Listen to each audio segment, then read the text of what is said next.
Hello everyone, मैं ready हो गई हूँ और मैं जा रही हूँ अपनी मदर इन लॉ के मायके। तो व्लॉग को आप पूरा देखो तो पता चल जाएगा कि मैं क्यों जा रही हूँ। हम दोनों रेडी हो चुके थे और फर्स्टली मुझे फ़ोटो लेनी थी, तो मैंने सबसे पहले फ़ोटोज़ ली। फिर उसके बाद हम लोग दोनों निकल पड़े थे नानी के घर। आप सोच रहे होगे मैं ये क्यों दिखा रही हूँ यार, ये मेरी सबसे बड़ी पिल्स है। मैं पूरे रास्ते खाते जाती हूँ जब भी मुझे कहीं जाना होता है। फाइनली हम रुद्र की नानी गाँव आ गए थे, मीन्स हमारी सासू माँ के मायके आ गए थे। आप लोग को पता है यहाँ यूपी और बिहार में मतलब सासू माँ के मायके जाना मतलब एक तीर्थ माना जाता है।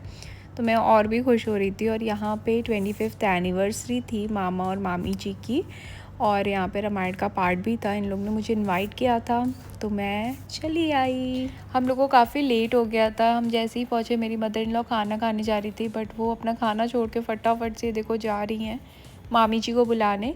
क्योंकि जब भी कोई नई दुल्हन या नई कोई भी आता है लाइक, तो उनके लिए कोई रिचुअल्स होते हैं जो एक पूजा होती है, तो वही यहाँ पे हो रहा था। फिर छोटी मामी आई, उन्होंने बताया कि रिचुअल्स कंप्लीट हो गया, अब हम अंदर चल सकते हैं। और आप देख सकते हो मेरा लुक बहू रानी वाला। फिर मैं फटाफट से सबसे मिलते हुए अंदर गई, सबका पैर वगैरह छुआ। उसके बाद मैं चली गई मतलब पूरा घर देखने। इतना बड़ा आंगन था और साइड साइड में पूरे रूम से इतना क्यूट लग रहा था। फिर मैं पूरा छत घूम रही थी। छत पे आने के बाद अनुभव मुझे बताता है कि बीच में गंगा जी और उस पार गाजीपुर वाला मेरा ससुराल है। तो बोलता है कि जब भी मम्मी को आना होता था तो वो नाव के थ्रू आती थी। 5 से 10 मिनट लगता था और एकदम दिख रहा था कि वो घर है जहाँ पे लाइट जल रही है। अभी रात में उतना समझ नहीं आ रहा है, ये लोग बोल रहे थे दिन में एकदम साफ दिखता है कि वो है घर हमारा, ऐसा करके। नीचे के छत पे घूमने के बाद मैं ऊपर से आके व्यू देख रही थी। फिर मैंने बाहर का देखा कि बाहर पे कैसा लगता है। दिन होता तो और अच्छा दिखता, बट कोई नहीं। फिर उसके बाद मैंने ये इनका आंगन देखा, यार कितना क्यूट लग रहा है ना। मतलब ये ऐसे पुराने ज़माने के घर पे नहीं होता है, वैसे ही लग रहा है, कितना क्यूट सा।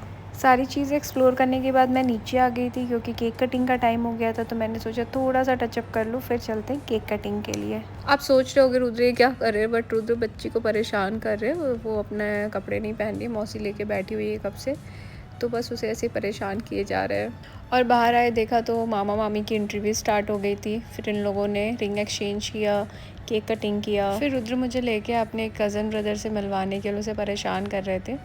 एंड देन अब सब कुछ लास्ट हो ही चुका था, तो मुझे भी घर निकलना था। जैसा कि आप लोग जानते होंगे कि जब भी कोई बहू जाती है या कहीं से भी आप मायके जाओ या ससुराल से जाओ, तो ये जीरा वाली ये जो रिचुअल्स होते हैं मुझे एग्जैक्टली इसका नाम नहीं याद है, मैं हमेशा भूल जाती हूँ। फिर मैं बाहर आई सबका आशीर्वाद लेने के बाद। फिर मौसी मुझसे पूछ रही थी कि कैसा लगा मेरा घर, कैसा लगा मुझे। मैंने बोला बहुत अच्छा लगा सबसे मिलके। तीनों मौसी मम्मी सब लोग मामा सबका आशीर्वाद लेते हुए, फिर नाना जी से सबसे मिलने के बाद मैं घर जा रही थी। बाकी सब लोग तो रुके थे बट मुझे घर जाना था। आप देख सकते हो सारे बच्चे मम्मी मौसी सब लोग मुझे ड्रॉप करने आए थे। फिर मैं सबसे मिलने के बाद मैं घर के लिए निकल गई थी। और मैं वीडियो को यहीं पे एंड करती हूँ। तो प्लीज़ आप बताना वीडियो आपको कैसी लगी, क्या अच्छा लगा, क्या और होना चाहिए था, और कैसा मतलब जो भी आपके मन में हो वो चीज़ें ज़रूर कमेंट करके बताना। तब तक के लिए बाय बाय।